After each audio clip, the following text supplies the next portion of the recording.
There you go, your projected choice na sina Piolo at si Daniel. And you can touch it, you can hold it naman. Okay, okay naman sila. So, sanay na sila sa inyo guys. Ano? Mommy and Daddy, teachers, pag-bedtime para sa mga kids, okay? Do not push kasi nasasaktan din yan sila. Yan, mula sa mga bisita natin na hindi pa naka-experience sa mga class, lapitan na natin ating mga kayo. As if we are lesson as if Kuya Richie.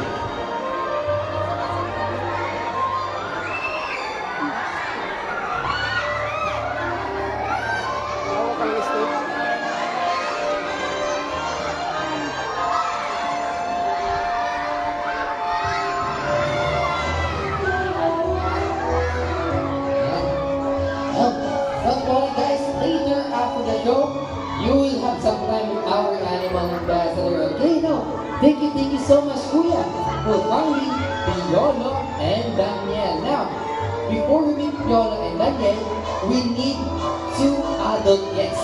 Pero hindi ako yung mamimili, ha?